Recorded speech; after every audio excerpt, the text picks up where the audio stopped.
Sebelumnya, terimalah salam kasih dalam Dhamma Namo Buddhaya. Ini adalah video pembelajaran Pendidikan Agama Buddha dan Budi Pekerti, kelas 9, semester 1, bab 1, dengan materi Buddha Parinibbana. Para siswa, sebelum kita mulai pembelajaran, marilah kita berdoa dengan melafalkan Parita Namakaragata. Silakan bersikap anjali. Arahang sama sambuddho bhagawa buddhang bhagawantang abhiwademi swakato bhagawata dhammo dhammang namasami supatipanno bhagavato sawaka sangho sanghang namami. Mendengarkan Dhamma pada saat yang sesuai adalah berkah utama. Sadhu, sadhu, sadhu. Para siswa, mari kita mulai pembelajaran pada pagi hari ini. Bab 1 dengan materi Buddha Parinibbana. Yang pertama adalah perjalanan Sang Buddha menuju ke Kusinara. Pada saat itu usia Sang Buddha adalah 80 tahun. Sang Buddha ditemani oleh Biku Ananda dan para siswa lainnya. Di dalam perjalanan, Sang Buddha merasa haus sehingga meminta Biku Ananda untuk mengambilkan air yang ada di sekitar tempat mereka istirahat. Sang Buddha beserta rombongannya kemudian melanjutkan perjalanan. Selama di perjalanan, pikiran Sang Buddha tertuju kepada kesejahteraan para biku. Di dalam perjalanan tersebut, Sang Buddha membabarkan ajarannya tentang pahala dari melaksanakan 3 faktor dalam jalan mulia berunsur 8. Jalan mulia berunsur 8 ini terbagi menjadi 3 kelompok. Yang pertama adalah kelompok sila atau moralitas, samadhi atau meditasi, dan yang ketiga panya atau kebijaksanaan. Di dalam kelompok sila, kita bisa melihat di sini ada ucapan benar, ada perbuatan benar, dan ada mata pencaharian benar. Di dalam kelompok samadhi, ini ada 3 bagian, yaitu daya upaya benar, perhatian benar, dan konsentrasi benar. Sedangkan di dalam kelompok panya atau kebijaksanaan, ini ada 2 bagian, yaitu pengertian benar dan pikiran benar. Jalan mulia berunsur 8 inilah yang diajarkan Sang Buddha kepada 5 orang pertapa, dan juga diajarkan kepada para biku di dalam perjalanan menuju ke Kusinara. Yang kedua, makanan terakhir Sang Buddha. Pada saat itu, Sang Buddha dan para siswanya tiba di Pawa, yaitu kediaman milik Cunda, putra seorang pandai besi. Cunda menghadap Sang Buddha dan memberikan hormat. Kemudian Sang Buddha memberikan motivasi Dhamma kepadanya. Keesokan harinya, Cunda mempersiapkan dana makanan untuk Buddha. Dan ada makanan khusus yang disebut Suka Ramadawa. Sang Buddha menyarankan untuk menghidangkan Suka Ramadawa hanya kepadanya. Kenapa? Karena tidak ada yang mampu mencerna makanan tersebut. kecuali Sang Tathagata atau Sang Buddha. Kemudian Sang Buddha menyuruh Cunda mengubur sisa makanan Sukaramadawa tersebut supaya tidak termakan oleh orang lain. Setelah makan, Sang Buddha mengalami sakit perut yang luar biasa. Tetapi dengan kekuatan batinnya, Sang Buddha dapat menahannya. Kemudian Sang Buddha memutuskan untuk melanjutkan perjalanan ke Kusinara, yang mana jaraknya masih kurang lebih sekitar 6 mil lagi. Sang Buddha tiba di Kusinara, kemudian meminta kepada Biku Ananda untuk menyiapkan tempat pembaringan di antara dua pohon sala dengan kepala mengarah ke utara. Kedua pohon sala tersebut tiba-tiba berbunga. Kemudian para dewa menaburkan bunga-bunga tersebut sebagai rasa hormatnya.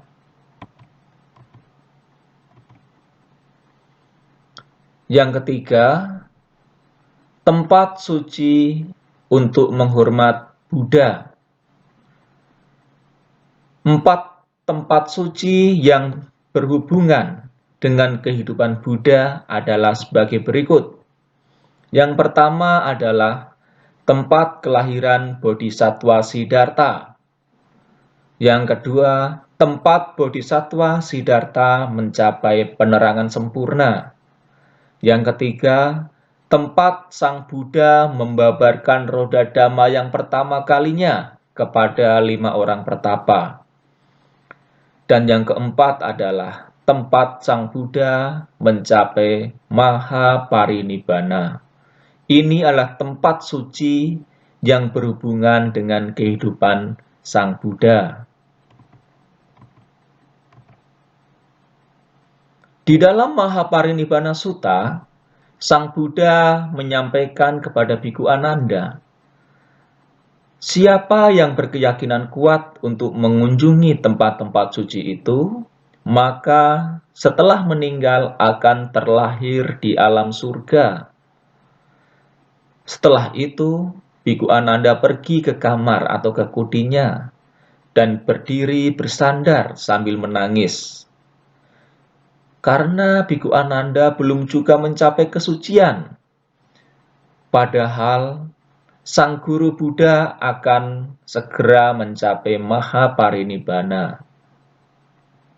Kemudian Sang Buddha menasehati Biku Ananda dan memerintahkan untuk pergi ke Kusinara, memberitahu orang-orang di sana bahwa Sang Tathagata akan mencapai parinibbana. Hal ini agar mereka bisa bersujud untuk memberikan penghormatan yang terakhir kalinya. Yang keempat adalah nasihat terakhir dan parinibbana. Menjelang Mahaparinibbana, Sang Buddha mentapiskan seorang biku yang sudah berusia lanjut yang bernama Subhada. Subhada adalah biku terakhir yang ditapiskan oleh Sang Buddha. Kemudian Sang Buddha menasehati Biku Ananda. Ada kemungkinan Ananda bahwa ada beberapa orang dari kalian akan berkata, tanpa Buddha, tak ada lagi guru untuk kita. Tidak Ananda, seharusnya engkau tidak berpikir demikian, karena Dhamma dan Vinaya yang telah diajarkan oleh Sang Buddha akan menjadi guru kalian setelah Buddha tiada nanti. Jadi ini maksudnya adalah, setelah Sang Buddha mencapai Mahaparinibbana, maka Dhammalah yang akan menggantikan Buddha untuk membimbing umat manusia. Kemudian Sang Buddha berkata kepada para biku, jika di antara kalian para biku yang mempunyai keraguan-raguan terhadap Buddha, Dhamma, dan Sangha, tanyakanlah kepada Tathagata. Sekarang atau akan datang kalian akan menyesal karena tidak bertanya ketika Tathagata masih bersama kalian. Namun, tidak ada seorang biku yang memiliki pertanyaan. Semuanya terdiam.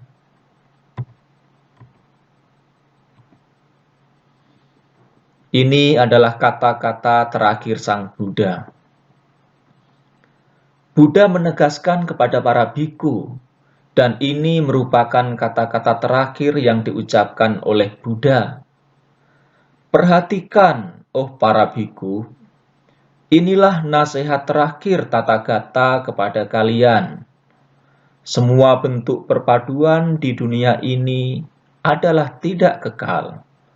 Berjuanglah dengan sungguh-sungguh untuk mencapai kebebasan sejatimu. Ini adalah nasihat terakhir dari Sang Buddha sebelum Sang Buddha mencapai Mahaparinibbana. Proses Mahaparinibbana Buddha.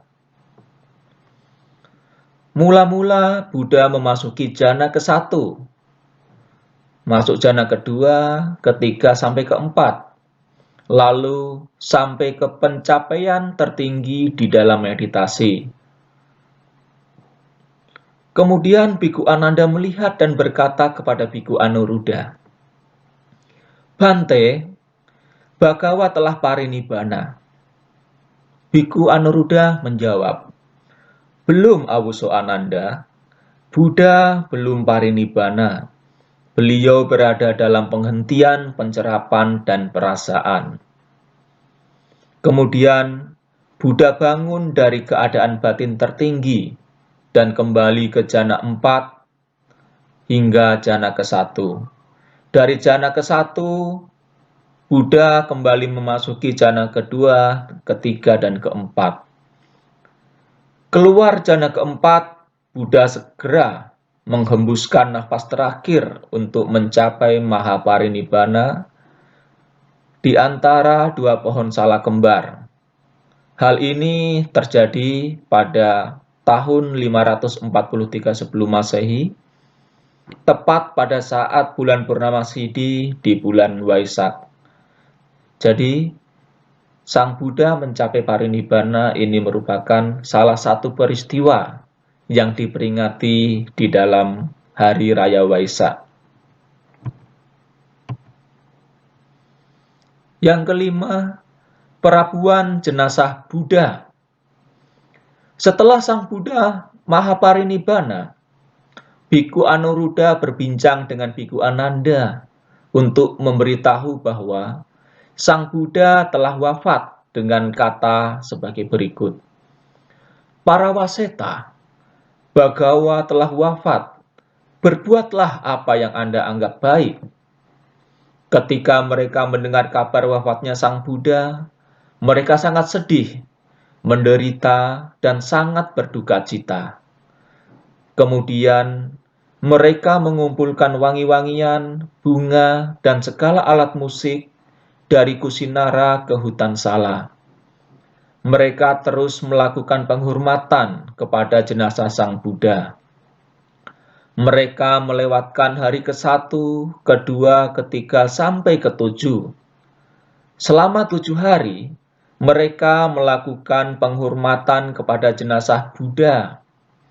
Di hari ke-7, mereka bersama-sama dan sepakat untuk mengkremasikan atau memperabukan jenazah Sang Buddha. Tetapi mereka tidak mampu atau tidak kuat mengangkat jenazah Sang Buddha. Lalu mereka bertanya kepada Biku Anuruddha, "Bante, kenapa kami tidak mampu? Kami tidak kuat mengangkat jenazah Sang Buddha." Biku Anuruddha menjawab, "Para waseta, kehendak kalian bertentangan dengan kehendak para dewa." Kemudian Sukumala menjawab, "Jika demikian Bante, apakah kehendak para dewa itu?" Biku Anuruddha menjawab, "Para waseta, kehendak kalian adalah seperti ini. Setelah cukup memberi hormat dengan nyanyian, tarian, bunga, dan wangi-wangian, mari kita membawa jenazah Sang Buddha ke arah selatan kota dan memperabukannya. Namun kehendak para dewa berbeda, yaitu kami sudah memberi hormat kepada jenazah Sang Buddha dengan nyanyian, tarian, bunga, dan wangi-wangian. Mari kita membawa jenazah Sang Buddha keluar ke arah utara, keluar kota. Setelah itu, mereka melewati pintu gerbang utara dan melewati tengah kota. Kemudian ke arah timur, Maku Taban Dana. Kemudian melalui Cetia Sukumala, dan di tempat itu akan memperabukan jenazah Sang Buddha. Nah, di sini perbedaannya adalah Sukumala ingin membawa jenazah Sang Buddha ke arah selatan kota, sedangkan para dewa ingin membawa jenazah Sang Buddha ke arah utara kota. Kemudian Sukumala menjawab, "Bante, mari kita ikuti kehendak para dewa." Kemudian mereka membawa jenazah Sang Buddha sesuai kehendak para dewa untuk diperabukan. Kemudian mereka bertanya kepada Biku Ananda, "Bante, bagaimana seharusnya kami memperlakukan jenazah Tathagata?" Biku Ananda menjawab, "Para waseta, kalian harus memperlakukan jenazah Tathagata laksana seorang raja dunia." Silahkan lihat di dalam buku paket Pendidikan Agama Buddha, halaman 18 dan 19. Kemudian para Sukumala mempersiapkan segala macam perlengkapan untuk memperabukan jenazah Sang Tathagata, laksana raja dunia. Ketika jenazah Sang Tathagata disiapkan untuk diperabukan, 4 orang dari Sukumala menyalakan api. Namun, berkali-kali dicoba mereka tidak dapat menyalakan api tersebut. Kenapa? Karena para dewa berkehendak agar api tidak dinyalakan terlebih dahulu. Karena menunggu kedatangan rombongan yang Arya Mahakasapa. Selanjutnya adalah perkataan Biku Subada, yang mana Biku Subada berkata, "Cukup kawan-kawan, janganlah sedih atau meratap. Kita sekarang telah terbebas dari Buddha. Kita telah dipersulit oleh kata-kata Buddha. Ini boleh, ini tidak boleh. Sekarang kita bebas untuk berbuat apa yang kita sukai." Jadi maksudnya di sini adalah Biku Subada merasa senang bahwa Sang Buddha telah mencapai Mahaparinibbana, sehingga tidak ada yang mengatur mereka untuk berbuat apa yang mereka sukai dan tidak mereka sukai. Biku Subada adalah seorang biku yang belum mencapai tingkat tertentu dari pemahaman Dhamma. Dia memasuki sangha atau menjadi biku di usia yang sudah cukup lanjut atau sudah cukup tua. Mendengar kata-kata dari Biku Subada, yang Arya Mahakasapa merasa sangat sedih dan berpikir untuk mengumpulkan para arahat untuk melindungi dan menjaga kemurnian ajaran Buddha. Peristiwa yang terjadi selanjutnya adalah setelah Biku Kasapa tiba di tempat perabuan, memberi hormat kepada jenazah Sang Buddha, tiba-tiba api menyala dengan sendirinya dan membakar jenazah Sang Buddha. Munculnya relik-relik Sang Buddha. Ketika jenazah Sang Buddha habis terbakar, semua kulit, jaringan, daging, urat, dan cairan telah terbakar habis.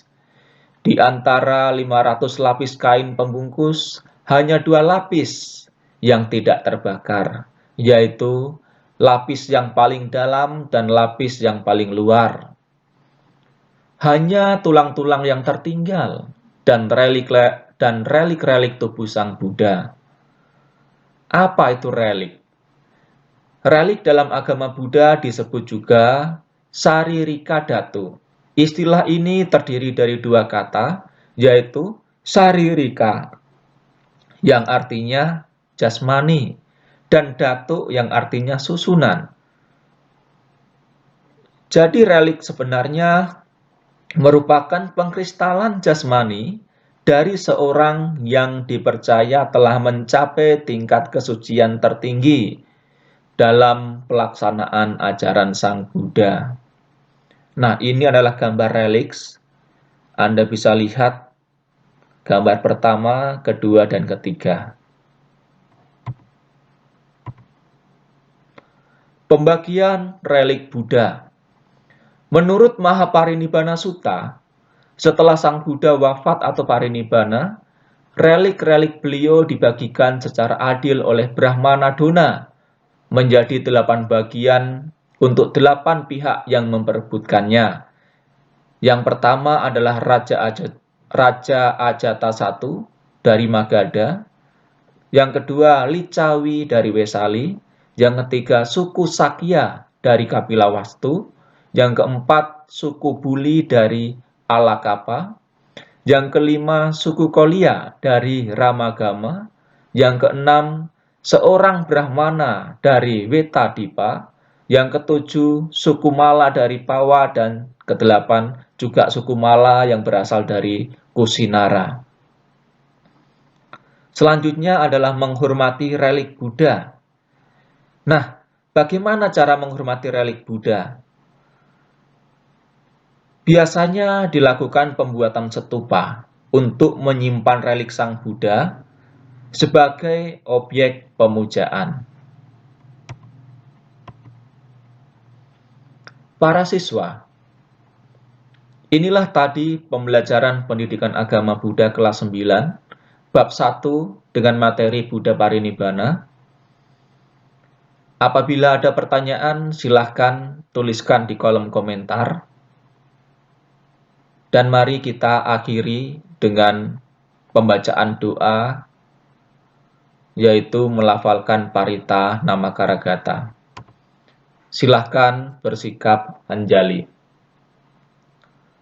Arahang Sama Sambuddho Bhagawa Buddhang Bhagawantang Abhiwademi Swakato Bhagawata Dhammo Dhammang Namasami Supatipano Bhagavato Sawaka Sangho Sanghang Namami.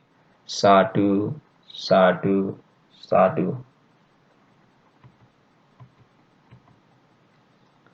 Sekian dan terima kasih. Jangan lupa like, komen, dan subscribe. Baiklah, akhir kata saya ucapkan salam kasih dalam Dhamma. Namo Buddhaya.